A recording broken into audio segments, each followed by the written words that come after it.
Olá pessoal, tudo bom? Sou o professor Nelson Adler. Vim falar rapidamente aqui sobre a tragédia que ocorreu em volta do portal ou do perfil chamado Choquei, que criou uma série de fake news, o que provocou a morte, na verdade o suicídio, de uma jovem chamada Jéssica Conedo. Né? Basicamente, parece que houve uma espécie de uma fake news que mencionou o nome dela como se fosse como se ela tivesse um relacionamento amoroso com Anderson Nunes, uma celebridade das redes sociais. Praticamente não conheço muito esse rapaz, mas se fala muito dele aí muito nas redes sociais. Ou seja, uma vida foi perdida, né, basicamente por causa de sensacionalismo, por causa de mentira, por causa de fofoca. Então nós estamos vivendo num período muito louco, uma sociedade cada vez mais doente. Do que? De indivíduos criando perfis ligado que a falar da vida alheia, a falar sobre fofoca, que é uma coisa errada. A gente aprendeu isso com os nossos pais, com a nossa mãe, sabe? Que fofoca é uma coisa errada, mas que hoje ficou meio virou assim, ficou meio uma coisa, virou cult, ficou uma coisa mais gourmetizada, sabe?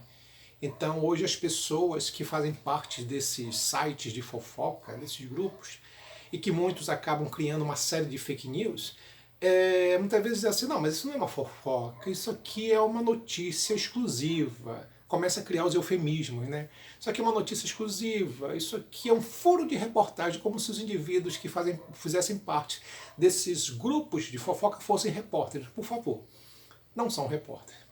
Nunca foram. Tá? Por isso que não dá nem para dizer que é uma reportagem, porque a reportagem você tem fonte.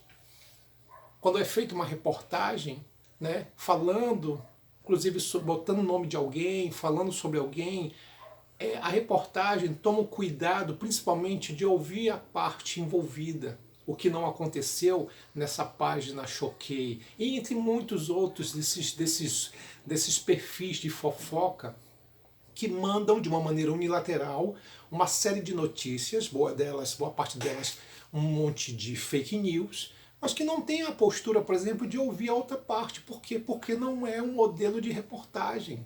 Não adianta chegar e dizer assim, isso aqui é uma reportagem. Não é.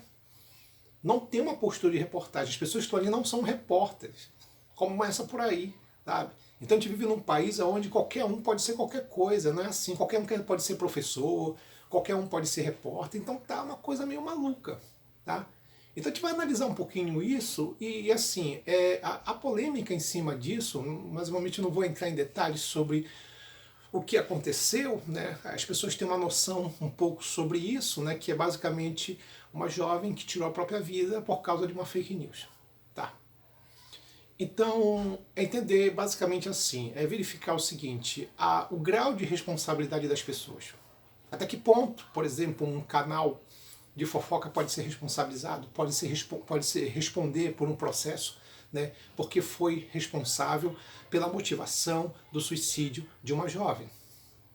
Que inclusive ela criou um perfil justamente para se defender quando um bando de idiotas que não tem o que fazer começaram a atacar, por exemplo, o perfil da menina, chamando ela de tudo, né, criticando a moça, né, dizendo que ela tinha um caso lá com esse rapaz aí, com essa celebridade, quando na verdade não tinha nada a ver.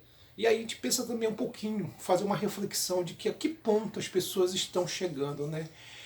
Parece ser um bando de raivosos que não tem o que fazer, que quando eles são contrariados numa notícia, numa situação, e não tentam procurar verificar se é realmente uma notícia falsa ou não, começam a atuar como, na verdade, lobos raivosos, que querem ver sangue a todo momento. É um estado que nós estamos vivendo hoje. É a situação. Mas pessoal, antes de começar, peço que você se inscreva no meu canal, dê o seu comentário. O canal também é seu. Existe hoje uma reflexão sobre isso? Olha, eu sou um sociólogo e as pessoas muitas vezes falam assim, para que serve a sociologia? As pessoas ainda têm esse hábito de achar que a sociologia é um campo de conhecimento que faz uma análise metafísica das coisas, uma coisa meio transcendental, uma coisa, sabe, fora da nossa realidade. Não. A sociologia analisa coisas práticas, como isso que a gente está verificando hoje. O fato, por exemplo, de jovens, de pessoas, né, entrando em depressão, em pessoas tirando a própria vida, quando são atacados, quando são cancelados em redes sociais. muitas vezes movido principalmente por fake news, por notícias falsas. Porque se tu analisar com calma, muito desses canais, muito desses perfis ligados à fofoca, eles visam um objetivo, não é instruir as pessoas, não é qualificar as pessoas, não é informar as pessoas, mas unicamente o que? Monetizar. Estão pensando em dinheiro. Começa por aí. Então a gente está vivendo naquela ideia dos fins justificando os meios. Tudo posso, tudo devo, para poder buscar meu objetivo monetário. Acabou. Então não importa que se eu tenha que ofender as pessoas, criar, por exemplo, notícias, né, expondo as pessoas a todo meio, a toda forma necessária. Porque a gente está vivendo hoje numa sociedade do espetáculo, como dizia Guy Debord no seu livro, lá na década de 60 ele já falava sobre isso. Uma sociedade do espetáculo. As imagens, as informações viram espetáculos. Até a coisa errada vira espetáculo. Fofoca. Tá? Vira espetáculo. Vira uma coisa assim, midiática de uma maneira tão poderosa que as pessoas elas acabam tendo uma identificação com uma coisa, com algo que no passado sempre foi visto como uma coisa errada. E eu acho que você ainda deve lembrar que antigamente se falava assim, olha, fofoca é coisa errada. A gente aprendeu isso em casa, né? Fofoca é uma coisa errada, mas tem gente que acaba vira uma coisa assim meio cult, né? Gourmetizada, né? Que não fofoca, né? Então, assim, olha, eu tenho um canal, eu tenho um perfil, né? Mas parece que aquilo que é o errado virou certo, porque o errado nesse processo é a fofoca. Você, na verdade, está ligado à ideia de quê? De criar modelos equivocados, informações para poder desorientar as pessoas através de notícias de todo tipo, de toda forma. Eu me lembro que lá tu tem um grupo de intelectuais, lá na década de 30 do século passado, chamado Escola de Frankfurt, em que ele é o primeiro grupo que é a estudar os meios de comunicação de massa. Então tinha aquele grupo que era a favor dos meios de comunicação, até falava que o meio de comunicação visa a democratização das informações. Existia um grupo que era contra e dizia que o meio de comunicação visa entretenimento, brincadeira e pouca reflexão. Eles falavam isso porque no período em que eles viveram, década de 30, você vai ter a ascensão do nazismo na Alemanha. E uma coisa que o nazismo fez muito foi pegar o que? Foi criar fake news. Claro, numa época em que não tinha redes sociais, tá? Não tinha internet, porque a gente acha que a fake news é uma coisa só da internet. Claro que não. Então, por exemplo, os nazistas pegaram esses recursos, essas fake news para o quê? Para divulgar os seus discursos autoritários, antidemocráticos, para difamar minorias, como é o caso dos judeus. Então, teve de tudo. E tu sabe que a coisa mais doida de tudo isso? Isso começou a ser banalizado. Começou a existir uma ideia de uma banalização do grotesco. Que o que a gente está verificando muitas vezes é isso. Você tem uma banalização do grotesco. Quer dizer, as fofocas estão ficando banalizadas, a exclusão, os cancelamentos. Porque a gente também tem que olhar também o seguinte, nessa ideia dessa banalização, né? É assim, tu tem a banalização do canal, que passa a notícia errada, falsa, e tu tem as pessoas que começam a cancelar as outras e entender que aquilo é normal também. Aí você tem um outro problema, tá?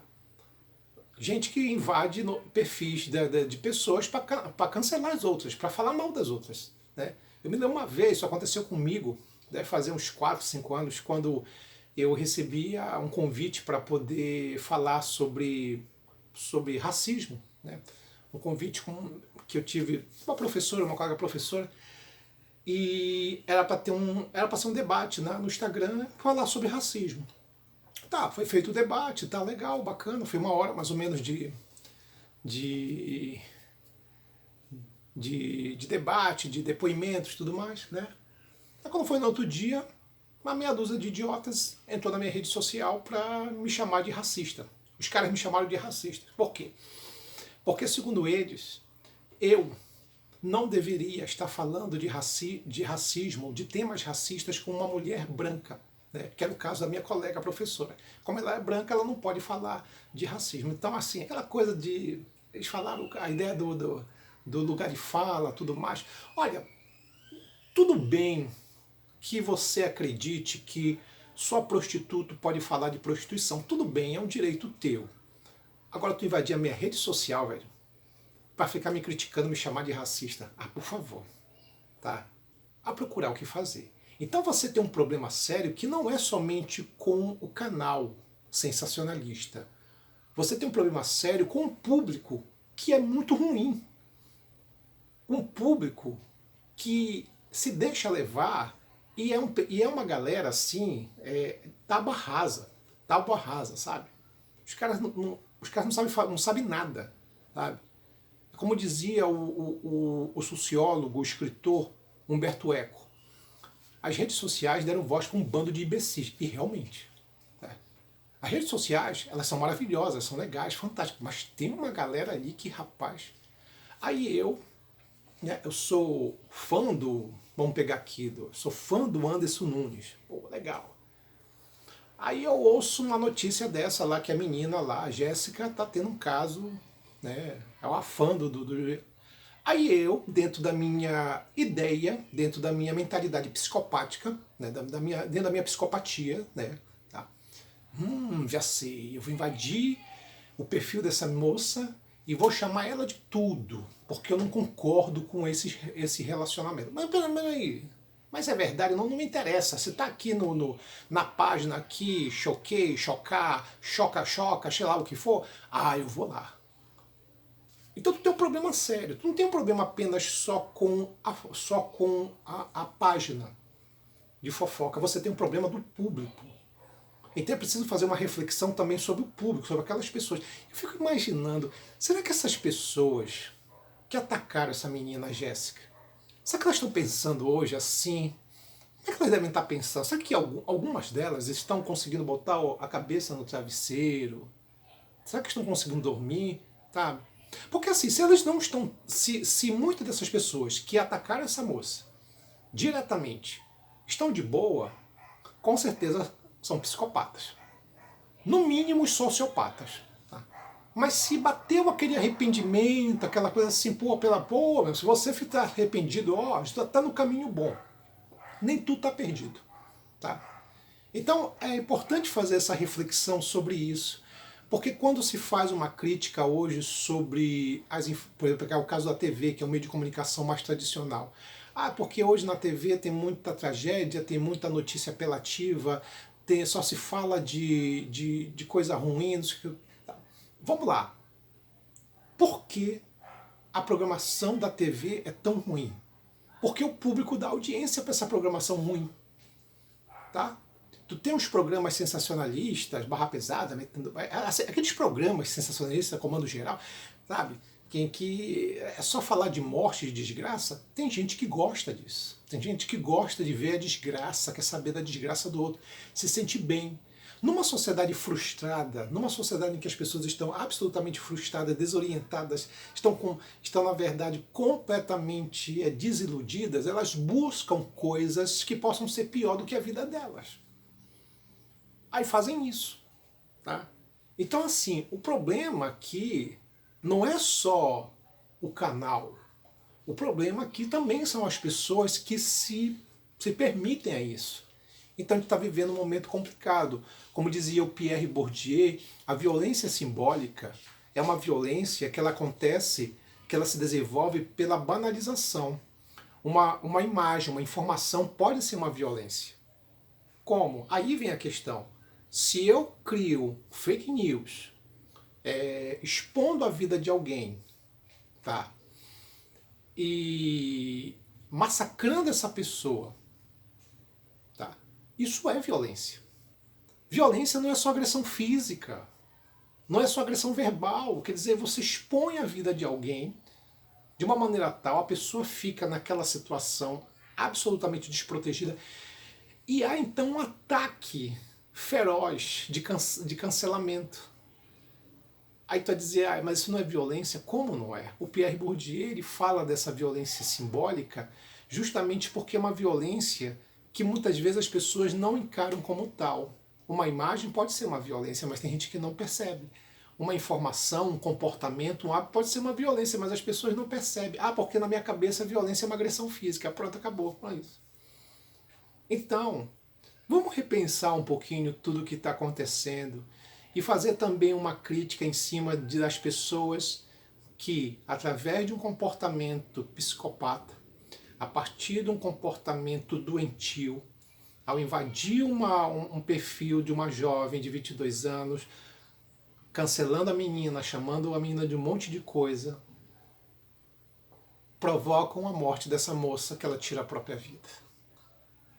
E aí as pessoas não querem se responsabilizar como isso, tanto o canal como as pessoas que atacaram a menina não querem se responsabilizar sobre o ato feito. Quer dizer, vivemos numa sociedade doente. Por quê? Porque o errado está virando certo. Tá? E na hora que acontece uma desgraça, como o que aconteceu, as pessoas tiram o corpo fora. Não, peraí, não é assim, não era a minha intenção, não era isso, eu não sabia que ia acontecer isso.